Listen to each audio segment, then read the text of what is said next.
And hello, everybody. On this historic day, this is the day Donald Trump was finally indicted on felony charges, which are quite impressive. I mean, Eric Garland, you and I have been at this for a good few years. I was counting and I came to 6, but some people suggested it might even be 7.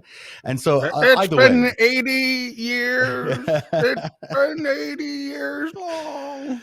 It does feel like it. I mean, it certainly feels like we've both, dedicated a big part of our lives to this pursuit of seeing Donald Trump behind bars, not because we hate Donald Trump, but just because he's, happened to commit the crimes that he did in order to get into the places of power that he got to. And today we finally got that retribution, if you want, but maybe it's not that. Maybe it's just more the reality of that. The rule of law stood up. Finally, this man that seems to have been protected by generations and generations of law enforcement officials and prosecutors, people who had set up a system that allowed some people to get away with things. Finally, that system is not letting people get away with things. And I think we saw with those 34 counts of making false statements, which, as we'll discuss later, was also attached to felony crimes. That's a big deal. So tell me how you feel today.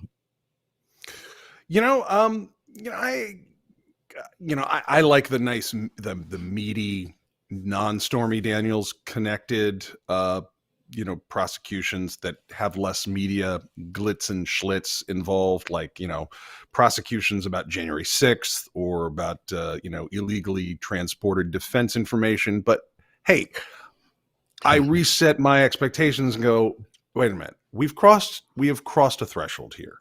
As you just said, these people and people like Trump have gotten away with pretty much everything for decades. And this guy was president of the United States at the end of the day, and he just caught 34 counts. Yeah. Our system is set up to make sure that guys in those positions don't ever get charges like that. And this guy just did. And I think that portends very interestingly dark things for all the other people down the line who are just as much or more criminal and are used to getting away with it. This may be a real sea change. I think that's a very, very good point. And look, we have all suspected here for a long time, at least I've suspected, that the reason Donald Trump was never indicted before this was because he was a confidential informant for the FBI and probably some other agencies. That is obviously not the case anymore. I mean, obviously something happened between before and now that allowed Donald Trump to be indicted in the way he's been indicted, not only on a state level as he's being done today, but what is likely to happen in the next few weeks on a federal level for the various crimes you've just mentioned. I too am a fan of the more serious crimes. I mean, in that I think that they fit this, the weight of what we're going through here quite better than this particular crime. The Stormy Daniels crime feels to me like it's going to be designed for the tabloids.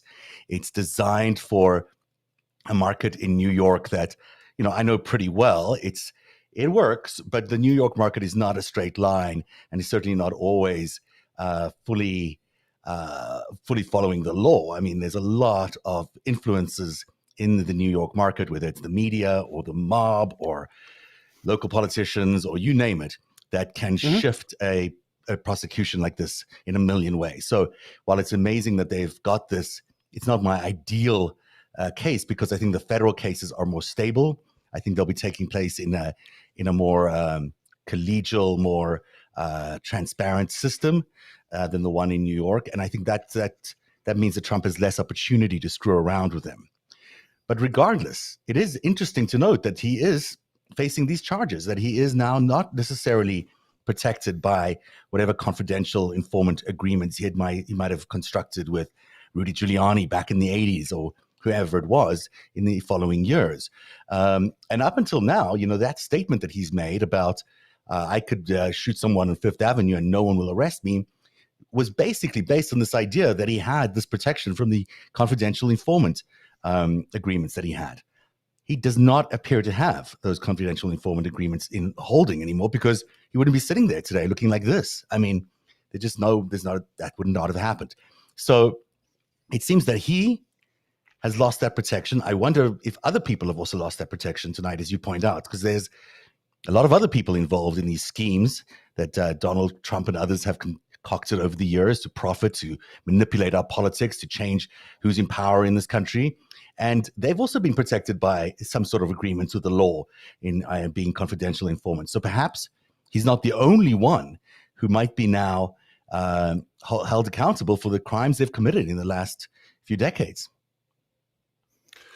Yeah, I mean, it's funny. He said, I could shoot somebody on Fifth Avenue and not get arrested. Now he can't even falsify business records and get away with it. How the mighty have fallen. Which is a standard business practice in New York City, I suspect. I mean, if you're running one of these enterprises where you're suddenly not paying any taxes, you're doing it because you're cooking the books. So there's a little bit of money laundering going on in New York, just a scooch. I mean, yeah. So what do you think of this confidential informant agreement? I know these things have been around for a long time, and do you think that perhaps someone took probably Merrick Garland took a deep, long, hard look at this and said, maybe it's time to rescind these? Well, I think Trump has a whole new set of factors in his life. Like, for one thing, he was president of the United States, which is a very special thing. And then he committed seditious conspiracy with a whole bunch of traitors. These are capital crimes. So he's got that going on. Is he a confidential informant the way he may have been, when he was running his Trump Taj in Atlantic City or his various New York properties? Was he in a position then to show various government entities who was doing business through his properties? Back in the day, yeah, that was his stock and trade. Now, he's been witness to, and he's been a perpetrator of great crimes, and he's been a witness to many, many great crimes by the people that were surrounding him and trying to influence him while he was in the White House. And of course, the end of his administration ended in massive felony. The greatest betrayal this country's ever experienced. 6th, yeah, for sure. Yeah. So, he's got a lot more problems being prosecuted now, but he is like ideally placed to bear witness to everybody else around him. Jared Kushner, Bannon, so you think he might slip? I mean, it's not, I don't think Trump is in an incredibly special position. Like, whether he flips or not, this is not like the traditional, okay, I'm going to play both sides here. I'm going to go play cards with my buddies at El Caribe and, at Michael Cohen's restaurant that we all hang out at in Brooklyn. And then I'm also going to have a little tete-a-tete with the FBI on Thursday. This is different than that. This guy is, he's up for, possibly the death penalty kinds of crimes with the stuff he's created or he's committed. And he has been in this, ideal witness position that, he was president of the United States. He was privy in some part to all of our most sensitive secrets and, all the other betrayals that went on then. So he's in a position to give up the huge swaths of the most corrupt people in America. I don't know. Donald Trump could, if he wanted to, he could be extremely useful. That's a very good point. He could be incredibly useful because it would be the honorable thing to do. In fact, to be useful at this point in terms of fighting what is a ideological war that we're having in this world between democracies and dictatorships, and whether he might have been fully aware of what was going on in 2016 or not, I don't know. But whether he knew this oncoming ideological battle was about to happen and that he was being used in that. He certainly was a big factor in that ideological battle. And, 4 years later, 6 years ultimately, but 4 years after he took office, we, began fighting a real war between these two countries. And thanks to Joe Biden, we are winning that war. But still, it is the enormous amount of damage that was caused to America through the attack on democracy in 2016 by the enemies of democracy, China, Russia, Israel, Saudi Arabia, UAE, you name it, there's a list of them, has been quite remarkable, quite dramatic. And maybe he realizes that now. Maybe he realizes that the cost of participating in that war might be too great to continue to conclude that you've done nothing wrong, and maybe it is time for him to fess up to some of the things that he did, and we may still find out what he did. I mean, when you look at the Mar-a-Lago case, where we are now led to believe by his own statements that he is looking for some sort of money. I mean, when he said to Hannity the other day, Nixon got $18 million.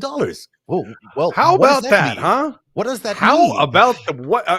I guess I wasn't the only one who perked up at that. It was like, wait, what? How, wait, we paid Nixon millions of dollars for classified stuff that he took? I didn't know that. I didn't know that. I don't know. It must be classified.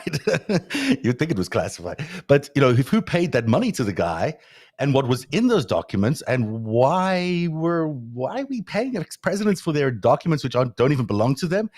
And so know that in his brain, he was thinking he's getting money for this, right? That's basically what he was admitting. Well, he's also, I don't know if he intended to do this, but he's kind of like tattling on the Republican Party for the last 50 years.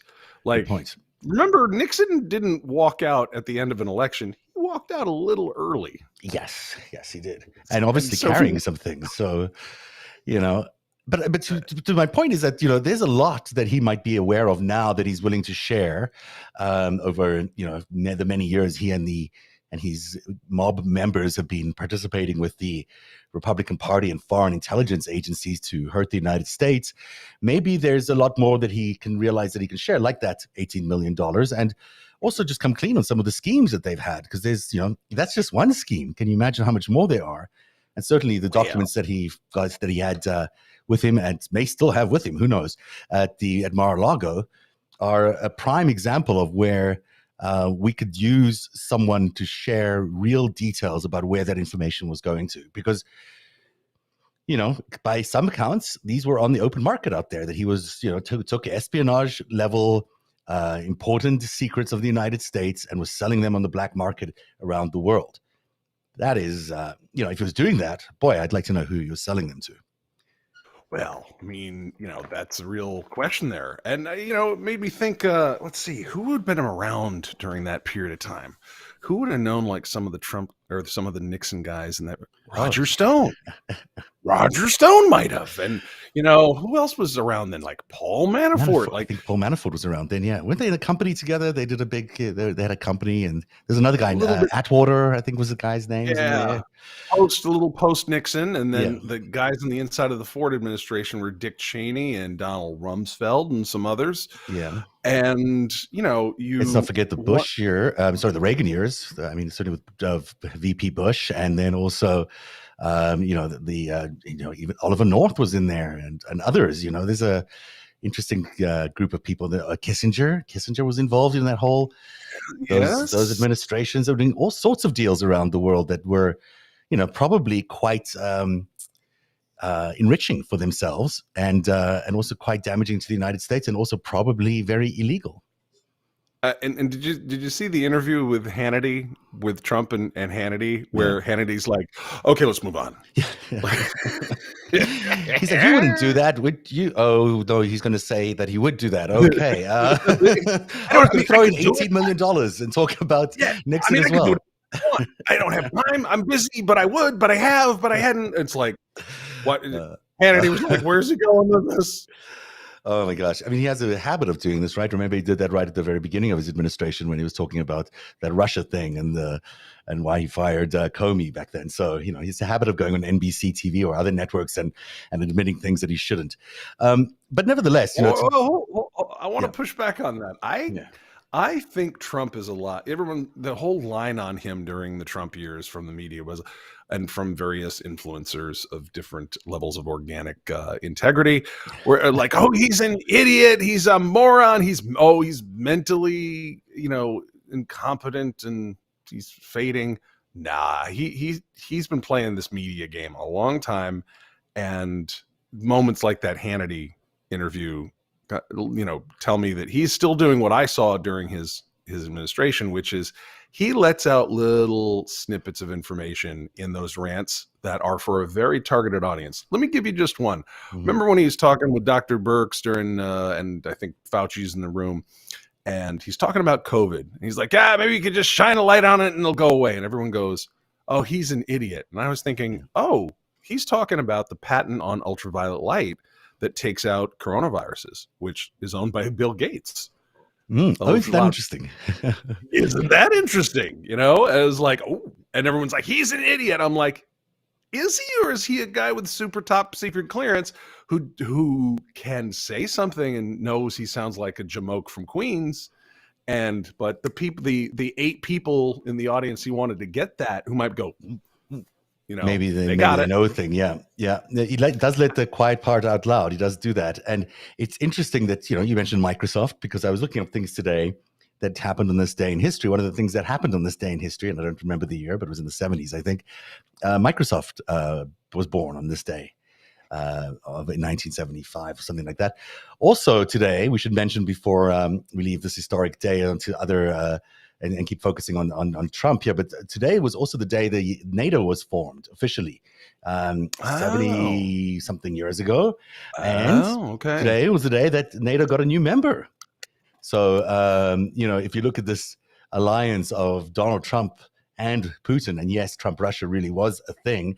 Sure. We're still here a few years later, and, the Biden administration just scored a big win by getting Finland to join NATO, and now that border along the Finnish-Russian border there is now a NATO border.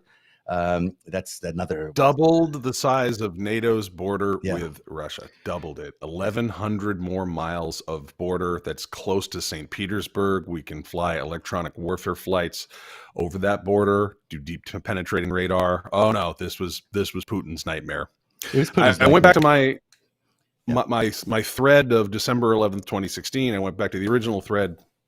Tweet number 3 was, Putin wants to break up our intel alliances, cause chaos in NATO. Boom. Yeah. And that, because it's Russia. What do they want? They want NATO out. And so this is a historic day, because it is harmonious that for whatever reason, Trump gets indicted on this day. And yes, there was a Trump Russia. It obscured Trump Saudi, Trump Emirati, Trump Malaysian, whatever. Yes, but there was also a big, Russian mob in New York, Trump Russia thing. And Putin was behind a lot of operations against us, have been for 100 years. And today was his nightmare. Today is a grand demonstration of Putin's weakness as a leader. I think you're 100% correct. And to build on top of that, not only has he lost this ideological war, he's lost this physical border war that he's had, that he had NATO pushed back at least beyond some countries. Now he's going to face NATO in Ukraine. He's going to face NATO in Finland. That's what everything's looking like. But I also want to talk about the end of what appears to be the Russian mob in at least parts of the United States, maybe in all of the United States. I mean, we talk about the beginning of the end, as I called today's show. It's the beginning of the end of a lot of things, but I think it's the beginning of the end of Trump's freedom, potentially. It's the beginning of the end of Russia's aggressive stance to the world, but it's also beginning of the end of this very pernicious cancer that has grown in the United States called the Russian mob, which has, certainly may have entered the United States in a way that was laudable, or, people might have been thankful that they got rid of the Cosa Nostra. I don't know if that's a good way of getting rid of the Cosa Nostra, but let's say that was something. I say no. Did. I don't think so. Certainly no, it doesn't, judging by where we landed up, it doesn't make sense. But this Russian mob has been, holding court in at least Brooklyn, but certainly all of the Eastern Seaboard for a long time.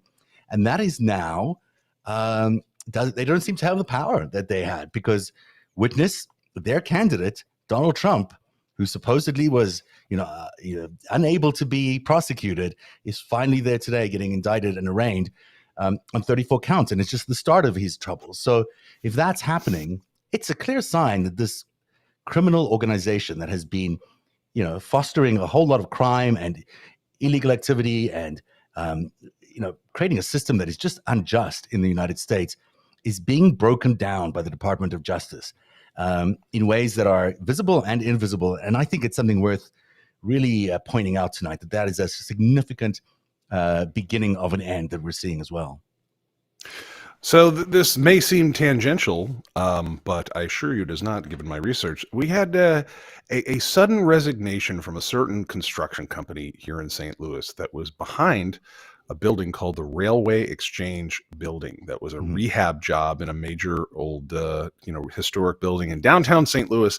And there were two strange contractor business partners who were taking their salaries and I believe their health benefits and the money for the lease on their cars out of this building. And it was Lev Parnas and Igor Fruman. Ever present. And yeah, and they, I've been sounding the alarm on this for a while, and of course there were some St. Louis aldermen who had given some tax abatements to this building. Of course, 3 of those aldermen from that crew are in penitentiary right now. And just last Thursday, all of a sudden, the head of one of the construction company behind it just suddenly disappeared. And suddenly quit. Shouldn't say disappeared, because we have some of that too. Yeah. That's an eyesore. I've been, talking about this whole project going, hey guys, why do we have, the Ukrainian Russian mob, why are they able to use this as a little money sink for them to run espionage operations in Ukraine? That seems like a problem. And, it's just a sentinel event. It's a small thing that may be a signal of other things. Certainly some of the Russian oligarchs being extradited from Italy or Australia or whatnot. These are brighter lights on the radar, I guess. But yeah, it's time for these guys to start being wrapped up, and it sounds like we're on the way. It does. I mean, it certainly looks to me like the lights are on at the Department of Justice, and they are, no one is immune. No one is immune to prosecution right now.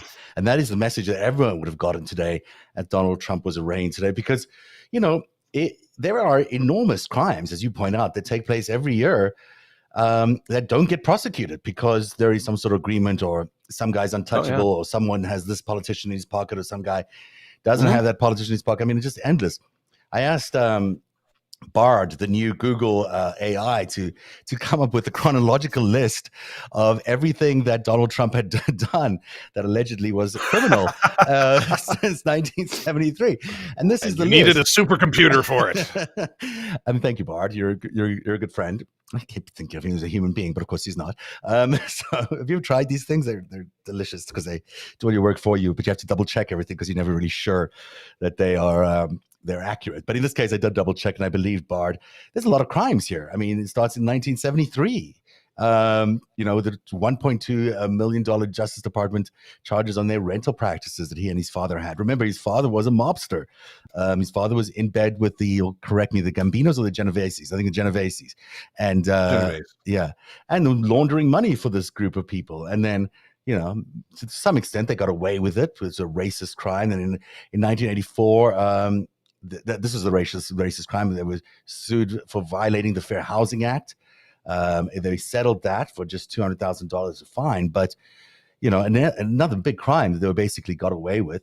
And then the list just goes on and on and on. There's the SEC crimes in 1982, Trump accused of assault. And then there's a list of women that in 1983, in 96, in 2000, just a list of women who've been assaulted or accused of sexual assault by him.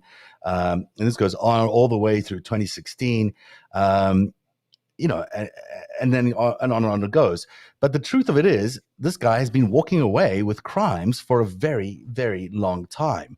And the fact that he today was sitting in a court, in a defendant's chair, and by all accounts, people who were in the courtroom with him said he was scared.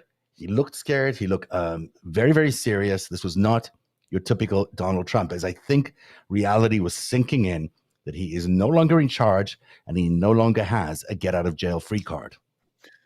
Oh, he's made his last free choice for a while. Kind of, whether he ends up in a classic prison with bars in front of it and a jumpsuit. I mean, he's in prison of another sort. I mean, he's privy to such information. We're not going to put him in the yard to do bench presses and get tattoos in Armenian or anything. He just knows too But much. he So might. He might be. I mean, I would just push back. He might be, because I think at some point that there's a kind of a piss off factor which gets so annoying to people that he might land up in a yard, because the mere fact that he's running for election for the presidency again, knowing everything that he has done and knowing where he's heading to and knowing that these cases are coming up against him and that he's going to continue to raise money.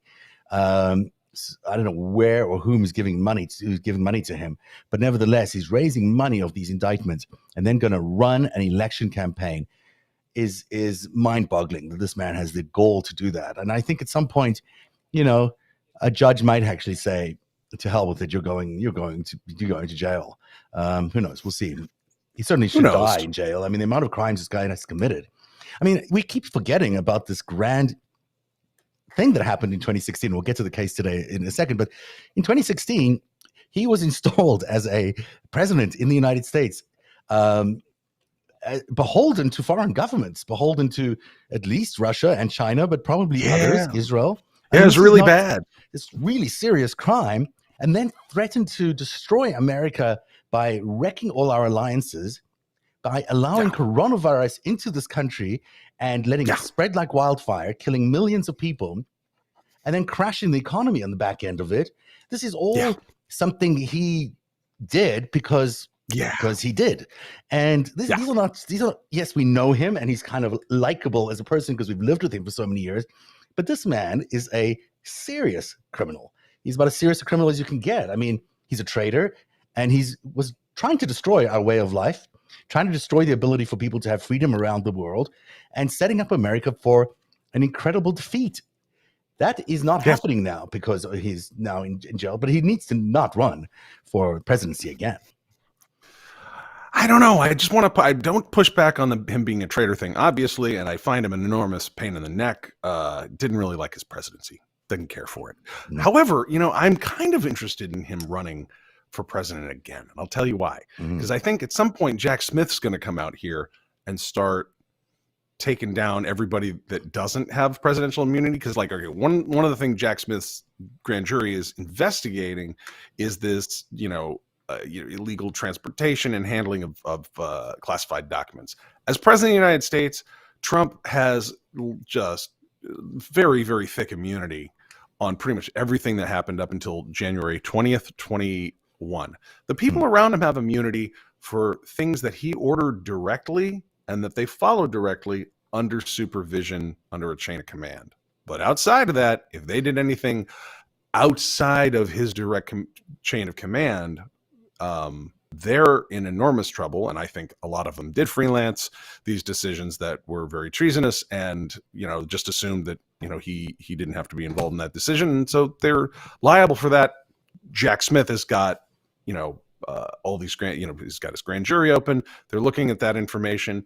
So if you have Kash Patel and, Jared Kushner going down around him just to see, I would love to see him and Ron DeSantis just tear each other's heads off. And meanwhile, everybody around both of them just starts going to prison left, right, and center. And I'd like that too, obviously, but I would like to see a Republican Party that actually fields a normal candidate and actually runs normal campaigns, and that we actually have a democracy with a two-party system, because it's helpful to have a two-party system.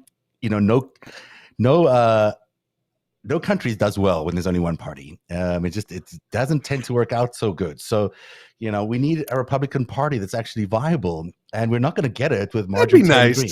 Wouldn't it be nice? Yeah, I hear you. I mean, that'd be nice. I'd also like to ride a unicorn down to the arch this evening, but it would be nice. I just think in the meantime, I don't think they're savable. I go back to Joe Biden. Maybe they're not saleable, but maybe something in their place would be nice. I mean, there's I think there's conservatives out there. I just don't think they formed this thing called the Republican Party anymore. The warnings have been given.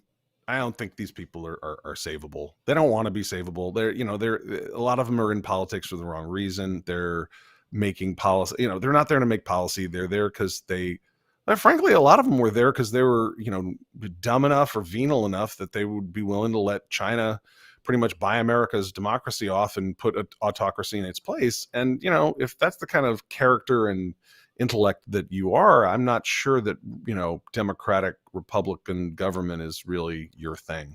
No, I don't think they think very much further than this is going to be good for me. But there is a conservative ideology out there that is useful for government. It's good to have people that are saying don't spend so much. And I'd like to see someone do that again. The people who don't think any further than what's in it for me are known as toddlers. Yeah. and second graders. Yeah. And that's great, but we don't make them senators. So, right. And you know what? There is room for the dull, the selfish, the dysfunctional, but we don't make them a Secretary of Defense. That's, this is, the big theme that I'm working on, especially like here in Missouri. There's a lot of overgrown adult children around, and it's like, no, the actual grown-ups are coming back because people are getting hurt, and a lot of people have been, pushed in with various Federalist Society or Chinese or mob money into their various positions of power where, they're just really high school students that have been given the levers of government, and they're just harming society. And there are enough grown-ups now, and we have enough backup from the feds, that it's just time for them to sit down, have all the seats, and let grown-ups explain to them how society needs to be run, because letting incompetent mobsters run the world is just not working out for the rest of us. So the grown-ups are here again. I think so. I mean, that's really well put. I think that we've had we've allowed through our freedoms so many people to get away with so much. And we keep forgetting that there's a cost to that. There's a cost to these mob figures running our cities and our states, and these mob figures landing up in federal government that, are just profiting from all your taxpayer dollars to the point where they, our freedoms are hurting us in some ways. Now, I'm not saying you have to clip away those freedoms, but you certainly need to not allow people to get away with crime, which is what we've been seeing for, decades now. I want to just go back to today's indictment because, yes, I'm one of those people who was like, oh my gosh, Stormy Daniels is what he's going to go down for. I want him to go down for something really good. I was listening to Alvin Bragg today. I read what I could of the indictment before we got on the air today. There's at least this is about the 2016 election. Let me say that. I think this is good because the crime that I'm most flustered about, that certainly changed my life around, that changed your life around. We both spent the last 7 years focused on just correcting that thing that happened in 2016. That great injustice of Donald Trump becoming the president through whatever means he became president. And so I'm glad that this particular case, this indictment, is about 2016. Ultimately, it's about funding his campaign illegally by paying off this porn star named Stormy Daniels. That's fine. That's one thing. But there's also in there a conspiracy between American media and Donald Trump and the Trump campaign to basically run a catch and kill operation to protect Donald Trump during the election. And that to me is, we've known about it. So we certainly discussed it. We've been aware of some of its other partners, like the Saudi government or the Saudi royal family. We've known about this for a long time, but to have it now spelled out in a indictment was very helpful to me because, for sure, Donald Trump has been getting away with a lot of crime, but he's also been getting away with a lot of media crime, if you will. He's been hiding stories about himself for decades. And knowing now that there is a machine, or there was a machine that was helping him do that in the form of the National Enquirer and David Pecker at American Media, is good to know. It's good for me because, as a member of the media, as someone who's even been a victim of some of these catch and kills, it's good to know that these things are out there and that they're now prosecutable because, in fact, these are illegal campaign contributions, as we found out today from Alvin Bragg. I'm glad we're going back to 2016, and this is another case. It's a few days ago now, but a guy named Douglas Mackey, who is a Vermonter, who was online as Ricky Vaughn, and causing enormous amounts of havoc online and apparently in the real world space as well, in election interference. He got in with a really bad crowd. Apparently, he was convicted by the jury last Friday. Mm-hmm. For his interference in the 2016 election, violating people's civil rights to vote. This was that texting scheme where people could text their votes, or claimed he suggested that people could text their votes, but they couldn't actually text their votes. He was using disinformation to basically steal African Americans' right to vote by confusing them about what was a source of information on how they could vote in the election. And one of the most noxious, pernicious things. And as a fellow Vermonter, I could not be more ashamed of him coming from our state. But he was convicted by a jury in the Eastern District of New York. And that was about the 2016 election. And it is good to go back to that election. We know that there was a lot going on in the 2020 election, the Hunter Biden laptop thing, and all sorts of operations on all sides. Oh, and the attempt to get rid of the post office, and I mean, there was a lot there. But I think if you go back to 2013 and look at the run up of how much foreign money and influence operations and just plain old espionage was aimed at the United States and its democracy, the Brexit. Canada is, of course, having huge revelations about how much China and others have been up in its election. Yeah. Oh, it's makes a lot of sense in retrospect if you follow Canadian politics and some of the decisions that have been made. But so we're all coming to this, and I think 2016 is a really good focal point because people in my line of work were just shocked. It all happened so fast. Wow, we know this is out there in the world, but everybody is full court press. Nobody has any fear. They're trying to overwhelm us. And, I'm glad you're bringing up the disinformation aspect of 2016 because, the Mackie case was that. The Mackie case was disinformation being used to manipulate the election in 2016. And in this case, the Trump indictment is also about disinformation being used, or sort of the catch and kill, it should be disinformation, of course that is.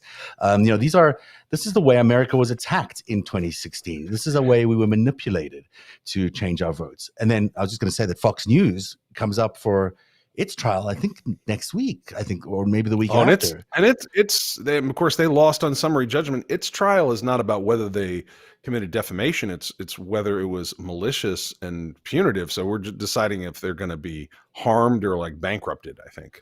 So those are three big, significant disinformation things that we've been highlighting here since we got, since Narativ began. God, it's 2016 when we were on the air together. I think it was 18, but stop counting how many damn years it's been. All right, we're both good can come of this for our audience, for us. It's been 80 years. It's been too long, but it's the reality of it is we were talking about these things which were these things were amorphous. They weren't. People didn't even understand what disinformation was. They didn't understand how it worked, how it was impacting their lives on a daily basis.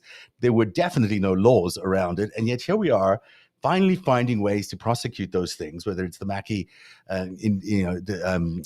conviction or this now with Donald Trump, or what's happening with Fox News is we're tearing down that system that was pushing all this propaganda on us for the last, who knows how long. At the end of the day, cable news, because it was based on private assets and not a public physical, an ambient phenomenon. That sounds like really complicated language, but the reason you had the Fairness Doctrine was because everyone owned the frequencies of the radio and television, the frequencies that got from a broadcast tower to the television.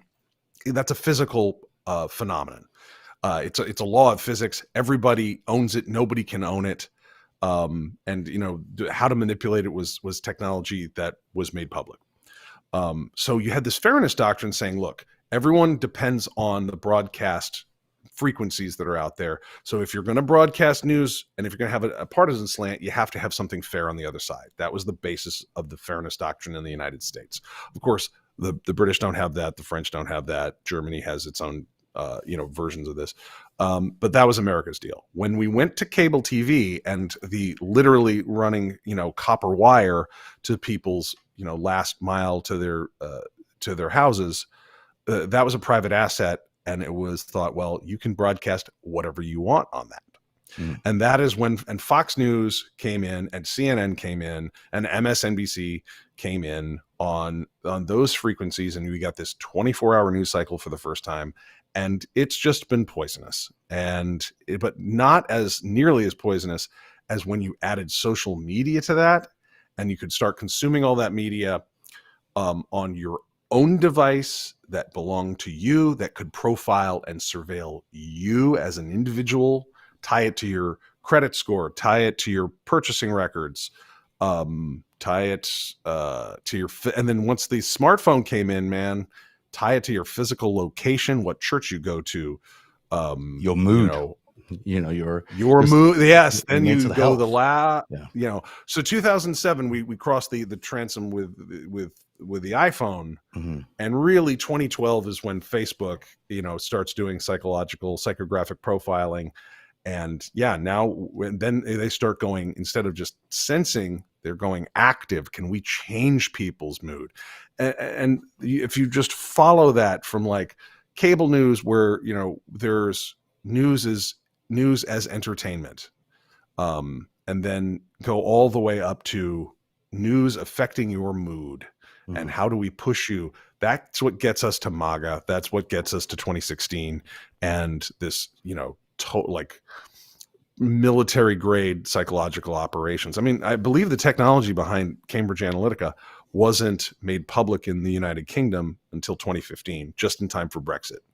That's really interesting. And I think that's the time frame it got declassified or technology transferred into the public space.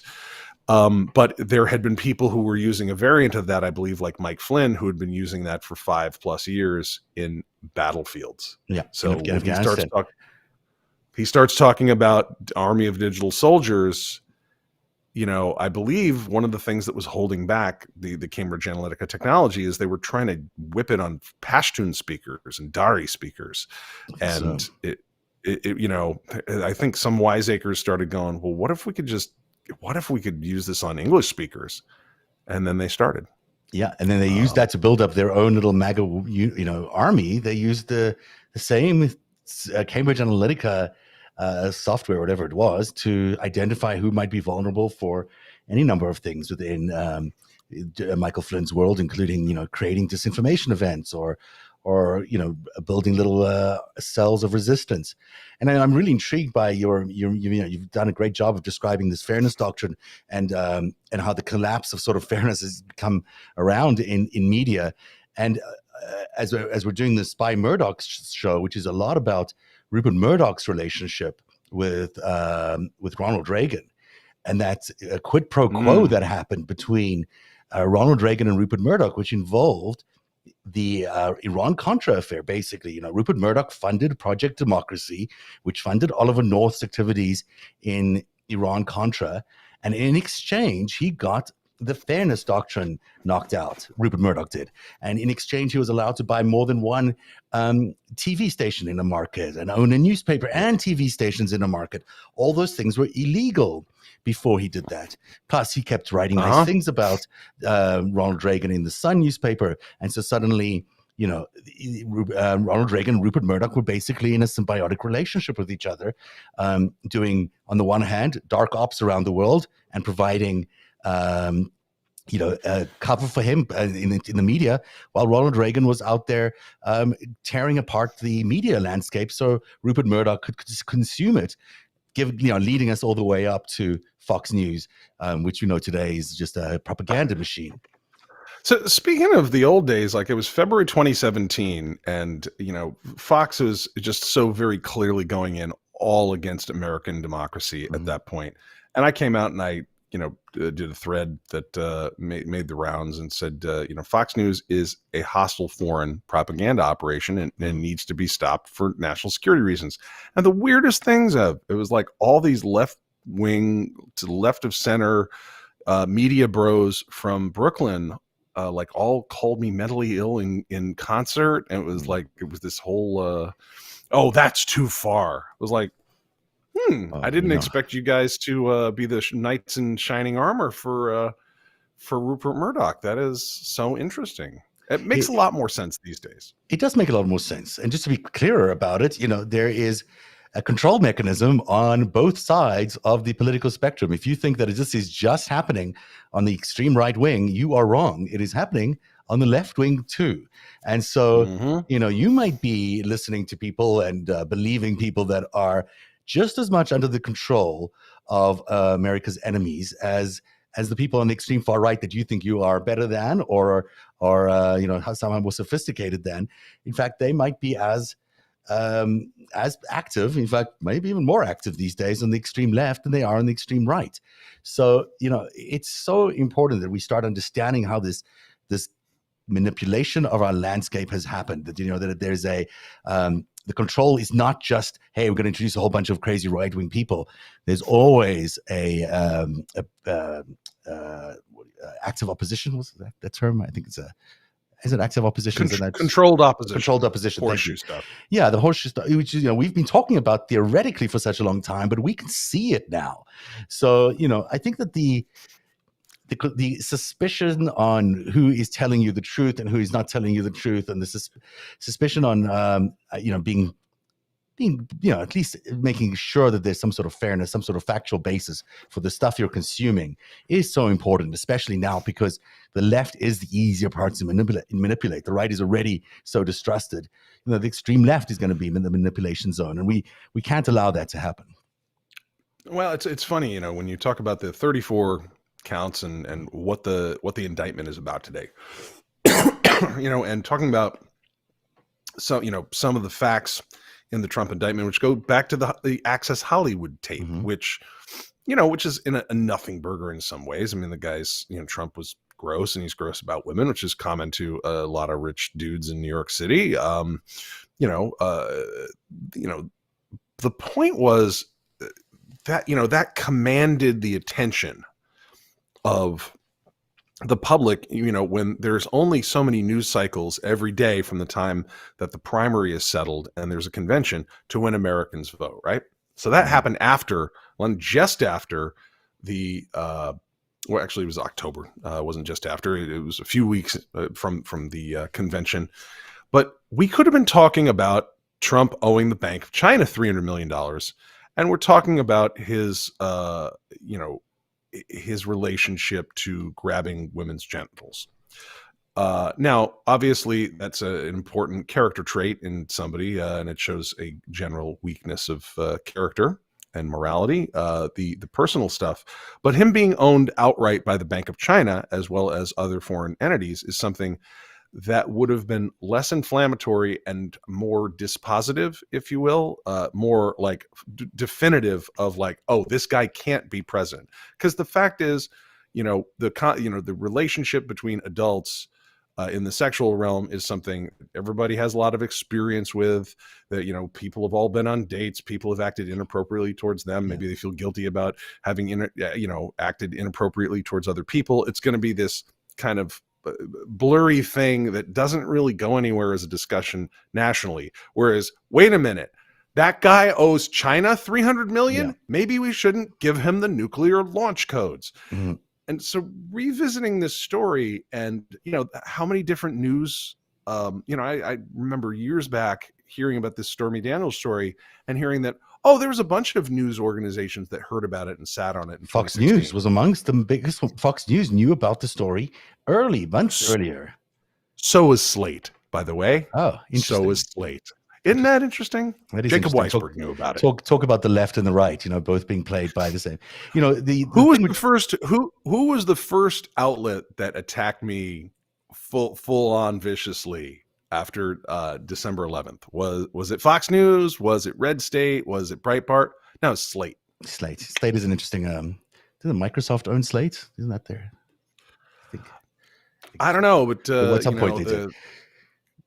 The editor was married to a guy whose dad was married to Angela Chow, Elaine Chow's sister. It's a small town New York is. That little crowd. Okay, I got it. Yeah. The connection to the tapes there, the grab him by the pussy tapes is really interesting because the reason they landed up doing this deal with Stormy Daniels and this deal with AMI is because they knew that they couldn't take any more of those. They knew that on that day, the Inside Hollywood tape came out, and then on that day, the first batch of GRU emails was suddenly released into the marketplace, and that was Roger Stone and company associating with WikiLeaks. I don't know if you're frozen. You look a little frozen. If you are, come back because I can't hear you. See you right now. You there? Oh, there you are. You're back. Okay. We're back. Yeah. So remember the Inside Hollywood tapes happened, and right away they start flooding the market with the first of the hacked emails from the DNC. That's GRU, Roger Stone, and Wrong trader. WikiLeaks were colluding on, to drown the market, and that sort of worked effectively. But they knew that they couldn't do any more of this, so that's why. Knowing his history with women, they launched this first of these schemes, these let's hide all these women and pay them off scheme. That was basically the Stormy Daniels scheme that he was indicted for today. Now, he didn't really need to do that, but he did it. He might have gotten away without doing any of this stuff. But regardless, this is still that grab him by the pussy tape that is bringing him down. Indirectly, it's still that. So was that a shakedown? Which part of it was a shakedown? The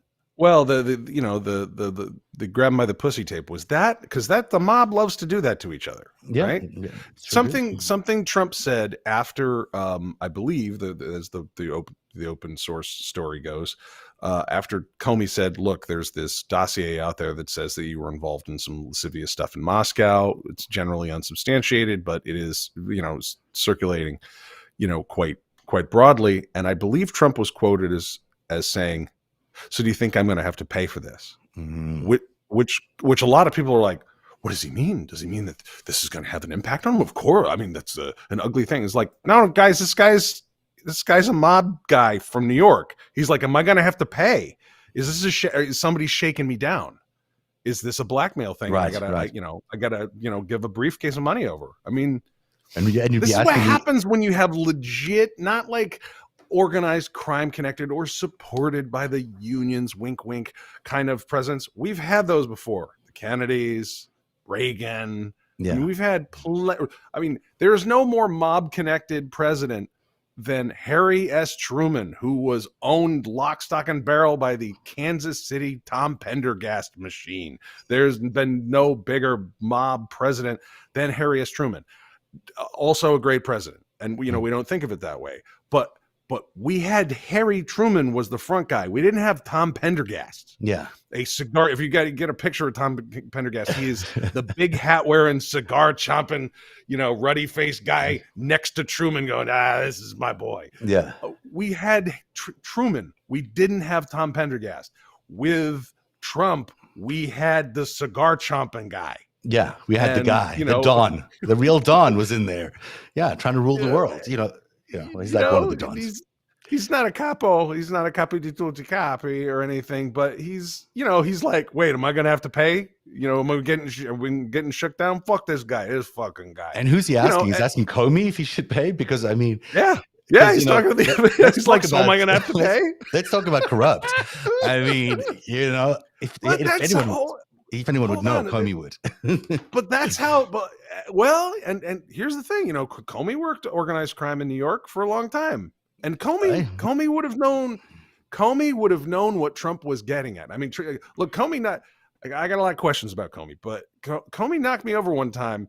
He says something about how Trump spoke of certain people in a certain way. He says, he's a friend of ours. And, it's kind of a phrase. This is Comey talking. He talked about this guy. Well, he's a good guy. He's a friend of ours. And and I'm hearing, because I grew up with Italian, I'm hearing him go, oh, he's talking è un amico nostro. He's one of our friends. He's a friend of ours. Oh, he's like, it reminded me of the mob guy. So Comey had a lot of knowledge of that, but that's how, that's when you get Pecker, AMI, that's a whole mob play. Now let's talk about let's talk about what we're really opening up here. And, we have talked about organized crime. We've even talked, about organized crime on this show somewhat, but it's like, let's get into the real stuff here. What is the relationship between organized crime and media? Some of it is what makes it onto the media and what could make it onto the media if you don't do what we want. And so that begs the question, how chummy is the mainstream media how chummy is it with organized crime? And I think the answer is pretty goddamn chummy. Very chummy indeed. In fact, not only chummy, they, for all intents and purposes, they own the media. When you really look at the ownership structure of all these companies, they're often controlled by some mob forces who have a direct say on what is covered and isn't covered, which is why you don't get the full truth on traditional television. You just don't get it. You do get the full truth here on Narrative because no one's telling me what to do and what not to do, or you what not to do. But everywhere else, nobody can tell me what to do. I'm ungovernable. I figured that part out. But it's what you're saying is right. You got the media is controlled by the mob. The politicians are certainly influenced by the mob. The mob is no longer just maybe it never was, but it's certainly not just a domestic mob. We have a mob that's intertwined with Russian intelligence services, with the Chinese intelligence services. They're now basically a front for our adversaries. And, they're controlling the media. They're controlling the message. We've spoken about Fox News. We've spoken about all these other things. And they're controlling the justice system. They're controlling in some cases, I think they're controlling the investigators, the FBI and others who are there to prosecute some of these cases. Maybe that's changing now. But certainly in 2016, we saw signs of that the mob had a lot of influence over people investigating people like Donald Trump and Hillary Clinton. And then And they control many of the prosecutors and many of the judges. There's a lot of owned judges out there. So the fact that we actually got to the point today where, just kind of full circle here, that Donald Trump was sitting in front of a judge, and the crimes are serious and their felonies. Now we're getting into it. It's saying a lot. It's saying that we're cleaning things up. Things are beginning to be cleaned up. And things have changed. And Trump's been in that city a long time. This is not him getting pinched, in Georgia. This is not him getting pinched in Des Moines, Iowa. Yeah. This is his hometown. And, we can point to the Italian family name that he was more associated with than others, right? Yeah. Because he did some work in Gambino territory, and I think Fred chastised him for it and said, "Don't go across the river. That's Gambino town." But that, these are the things we've not been, we're not been supposed to talk about, and it's time to talk about them. And one of the ways we talk about them is like, all right, and one of the ways we signal to everyone, hey guys, the math is not going to work out like it used to. Mm-mm. Things are not going to go like they did. Because take a good look at this guy. How much dirt does he have on everybody? Michael Cohen had 16 cell phones. He was one of the biggest archivists of organized crime in New York, right? Mm-hmm. It worked with Trump. How many of Trump's hotels have been wired up over the years? What does he got? What does he know about everyone else's finances? Because everybody uses his stuff. He's not dumb. How did he survive this long? He's been the biggest peddler. He has dirt on, and he just had the highest security clearance on earth. Mm-hmm. How much dirt has he got on anybody he wants? And he still couldn't beat the rap here. Couldn't beat it. And in the city of New York, where, every New York Police Department member thinks of him as a saint because he's funded their union for God knows how many years. And, Rudy Giuliani, who was his lawyer, was the mayor of the city. I mean, this is not just, this is his home. This is the place that's protected him. And even in New York City, this man could not find his way out of this. Now, he might still, this is just an indictment. This is just the arraignment today. There's still a lot of opportunity for him to fight, but he is going to be spending the next foreseeable future, probably the rest of his life, either fighting these court cases and there are going to be many, or in jail for them. None of which is going to, no one in that city, he's going to be able to protect him. There's no one in power right now in New York City that was able to protect Donald Trump from being arraigned today on those 34 counts, and that is a giant step forward for American justice and American democracy, frankly. Well, and I want to jump on the progress we've had in rooting out some corruption in the justice system. I haven't seen a lot in the judge space here, but we had they indicted an assistant U.S. attorney out of the Northern District of Florida. This is in the U.S. Attorney's Office, former head of the Civil Division, a very responsible position. And this woman was helping funnel contracts from the U.S. Attorney's Office without going out for bid properly to her husband's company. Covered it up. She just caught an indictment as an assistant, a high-ranking assistant U.S. attorney. Here in the St. Louis area, where I have my eye on things, we've had like about 50% of the major the top prosecutors in the surrounding 4 counties. 50% of them are gone in the last few weeks. One was taken down on civil rights crimes for using his office to extort women into rape, who were defendants in the courthouse that he worked at. He was the top prosecutor in the county, a guy named Ike Crabtree. He went down on a civil rights charge, and we had the St. Charles County prosecutor just quit last Friday. And there's I'm dropping a few things. There's police and these things start coming down. The reality of change at the top, it starts coming down the line, and corrupt people are going to be removed everywhere. I remember where it was Southern District of New York, U.S. Attorney, the U.S. District Courthouse. One of the clerks in the SDNY courthouse went down on a corruption charge with an attorney buddy of his. There, if you get charged in federal court, you have a right. If you get charged criminally in federal court, you have a right to a federal public defender for free. And these are usually serious crimes, and federal court is no place to mess around. So you probably going to want a defense attorney, right? And this guy was grabbing defendants on the way through the system and going, "Hey, they're not going to do a good job for you. My friend will actually get you out of trouble here." And so he was funneling these defendants who had free services at the ready over to his friend, and he was taking a taste of it.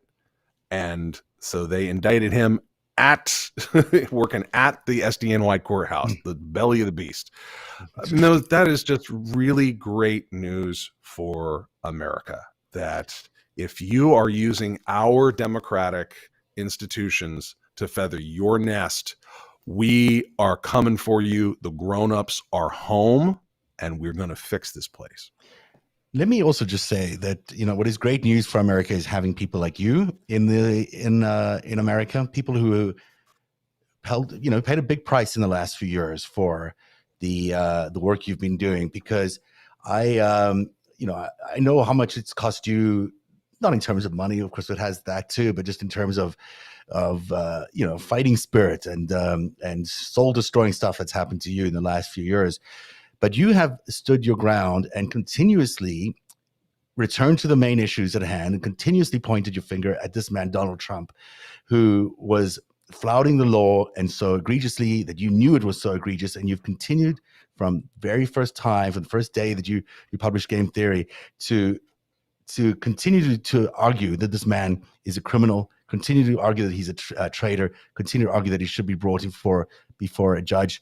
And in fact, today you finally got to see that happen. And I don't think that's not, it might be easy to say, well, the other forces were out there doing it. And I know you'll try to be as humble as you can about this, but the truth of it is you did a lot in the last 6 years to make sure that this doesn't disappear. And there have been many, many attempts to stop you from talking, to stop me from talking, but certainly to quash the story that Donald Trump is a criminal. And we saw the list that Bard gave us today of the amount of crimes that he did, but of course doesn't even include the crimes that he wasn't ever prosecuted for the crimes like the coronavirus crimes, like the NATO crimes, like the crimes against Americans' voting rights, like the crimes against just Americans in general for the polarity and the polarization that they've put us through. The crimes of his tweets. The crimes of his tweets. I mean, criminal spelling errors. Yeah. And you've been a real force behind all of this. And, I'm thrilled to know you. It's an honor to know you. And I'm glad you're here to share.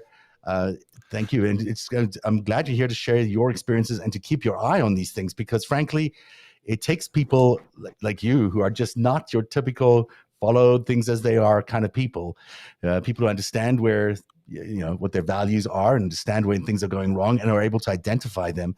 And you've shown again and again that you can do that. So I hope today, thank you, sir. I have a spectacular inability to shut up. And for those who wanted to shut me up, it's a fool's errand. Many have tried, and it's never worked out. But I wasn't just trying to. Oh, thank you, sir. I wasn't just trying to get Trump put away. Mm-hmm. I think the fact that this guy was able to rise to the place that he did was so alarming, and it was a sign of the collapse of character of the country. It was a sign of the collapse of the mechanisms, for nothing else near and dear to my heart, counterintelligence. Like, we are supposed to stop people that are owned by the Bank of China before they run for president. They're not supposed to even make it onto the stage. How? Shh. That we don't talk about that, right? The counterintelligence is not about putting people in jail. Counterintelligence is about making sure that people that really work for the bad guys get neutralized. And the fact that this guy got on, and the fact that there was a Trump-Russia thing, like, look, the Russians came at the 1980 election between John Anderson and Carter and Reagan. They came at the 1992 election and George H.W. Bush and Ross Perot, and the Chinese were involved in this and that. I mean, this has been going on a long time. For sure. But again, you had the Roger Stones were these scurrying little rodents in the shadows that you had to be a real Washington insider or New York Swingers Club insider to know that guy, or be in the wrong street in Florida, right? To know a Roger Stone or a Paul Manafort. They weren't running the campaigns. Right. I mean, that's why, like, in my position, one of the reasons I was so on the ball and, 1 month after the election is earlier that year in 2016, it was like, Mike Flynn, where the hell? Wait, what? Mike's back? What do you mean Flynn's working with the campaign? That guy was just in Russia. Because, these things make it around when you were head of an intelligence agency and you're traipsing off to Moscow. Because here's the thing. They always invite all those guys. They invite every head of an intelligence agency. Come to GRU headquarters. Come, and they do that with everyone, but nobody goes. Mike actually went. Yeah, and then pocketed the money, $50,000. Everybody's money. Yeah, NSO Group's money. Yeah, Emirati money. Everybody's money, and and then he was. It's not that these scumbags have been out there, but they weren't at the top. And then the media was just like, let's talk, let's talk about, some email stuff about Hillary that nobody's really going to get into, because, by the way, some of her IT practices were really problematic. But we weren't talking about that. We were just oh my God, we're going to put Trump under the entertainment umbrella on HuffPost. And, we just amused ourselves to death in that election. And, these incredibly threatening figures, bubbled up to the surface in a way that they had never. And, I think, it's funny. We're talking about the Trump trials, the 34 counts here, the fact that it relates to the media industrial complex. That really needs attention as to who gets to tell the stories, who is influencing who, which media outlets are really spy outlets, Many of It's them. time all to of have them. that discussion. We need to have the discussion, but we also need to stop, the making of Donald Trump from The Apprentice under NBC and Jeff Zucker and company. I mean, that whole it's still today, and the fact that he was then, coincidentally the head of CNN in order to amplify this stuff. I mean, this stuff is it seems like ancient history now, but it's not. The truth of it is, many of these news organizations remain the same. They haven't really changed, as you pointed out in a tweet yesterday.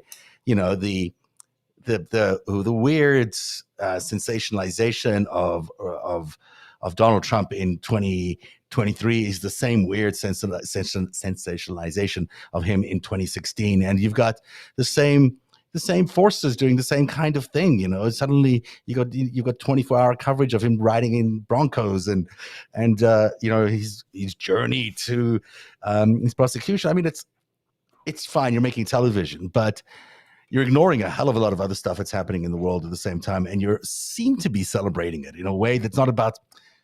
I mean, I'm not saying celebrating it; it's celebrating him in a way that is not necessary. I'm okay with you celebrating the fact that justice is being done, but the fact that you're making him seem, I don't know, such a victim of this, it seems to be is inappropriate to me. Do you know the Twitter account New York Times Pitch Bot? Yes, Doug J. Balloon. Yeah. I mean, huge fan, brilliant, and just he just nailed he in basketball terms, he shoots 99% from the line. It's unbelievable. Yeah. But he says stuff like be like, Finland joined NATO today. Here's why that's great for Ron DeSantis. And that he is, whoever that the masked man is, he's got these guys nailed as to how they think and how they filter these events into this ridiculous format that is really actually pretty, it's obvious. I mean, I just love the totality of his writing because it's very, when you think about it, like from kind of a counterintelligence perspective, like the powers that be have picked DeSantis because Trump is clearly not a reliable guy anymore. I mean, hell, he comes on and starts going, remember that time we had to pay off Nixon over that stuff he stole? Like, he's even Hannity doesn't want to be in the same room as that dude, right? I mean, this is not good for Vladimir Putin. I'll tell you that much. That's the best. The best thing that we're getting out of this is that those ties between Putin and Xi and the mob here are being broken, and that the leadership here is. Are you just not saying Netanyahu because you want the technology on this show not to crash like it does every other time we mention Netanyahu? When I say the word Bibi, it cuts me off. No, let's see if Bibi. By the way, I'm glad you mentioned Bibi. This Saturday, the protests continue in Israel. They're not actually done with the protests around Bibi Netanyahu, and they're continuing on Saturday to make sure that he doesn't. It's Passover. That's probably things are slowing down a little bit, right? Well, tomorrow night's Passover, next night's after Passover, they're back. I think he thought maybe he'll delay things and it will be gone. Meanwhile, it's keeping on his defense secretary or defense minister, which is surprising because he fired him the other day. So maybe the defense minister is answering to a different drummer, maybe. And maybe these are the last days of Bibi Netanyahu. Maybe, just maybe, we might see a revolution in Israel. I don't think it's over by a long shot. And I think the intervention by the Biden administration is laudable. And the very same force that is bringing Donald Trump to a courtroom today may also topple Bibi Netanyahu in the coming days. So it's certainly worth keeping an eye on that as we watch what's going on in Israel. We should go now. I think it's almost 9:15. We've been having so much fun. I didn't even play any clips from Alvin Bragg, and I might just do that on the way out. But any last thoughts from you, Eric? Anything you want to say? I think we've said it all. I think we're coming into a well-earned phase here where, we're going to start to see the fruits of our labors in supporting democratic institutions, and let this be a lesson to us. They're a lot of work. Mm-hmm. Mm-hmm. They take a lot of work. And if you are not engaged in them, someone else will engage in them for you, and you may not like how it turns out. Absolutely. And we'll leave you tonight on Narrative with the words of Alvin Bragg as he describes exactly what the scheme was that Donald Trump participated in to influence the 2016 election and why he was up for 34 counts for making false statements in front of a judge in New York City today. Have a good night, everybody. Did Donald Trump repeatedly make these false statements? The evidence will show that he did so to cover up crimes relating to the 2016 election. Donald Trump, executives at the publishing company American Media Incorporated, Mr. Cohen, and others agreed in 2015 to a catch and kill scheme. That is, a scheme to buy and suppress negative information to help Mr. Trump's chance of winning the election. As part of this scheme, Donald Trump and others made 3 payments to people who claimed to have negative information about Mr. Trump. To make these payments, they set up shell companies, and they made yet more false statements, including, for example, in AMI, American Media Incorporated's business records. One of the 3 people that they paid to keep quiet was a woman named Stormy Daniels. Less than 2 weeks before the presidential election, Michael Cohen wired $130,000 to Stormy Daniels' lawyer. That payment was to hide damaging information from the voting public. The participant scheme was illegal. The scheme violated New York election law, which makes it a crime to conspire to promote a candidacy by unlawful means.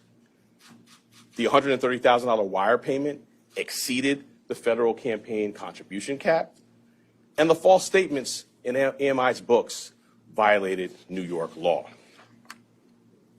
That is why Mr. Trump made false statements about his payments to Mr. Cohen. He could not simply say that the payments were a reimbursement for Mr. Cohen's payments to Stormy Daniels. To do so, to make that true statement, would have been to admit a crime. So instead, Mr. Trump said that he was paying Mr. Cohen for fictitious legal services in 2017 to cover up actual crime committed the prior year. And in order to get Michael Cohen his money back, they planned one last false statement. In order to complete the scheme, they planned to mischaracterize the repayments to Mr. Cohen as income to the New York State tax authorities.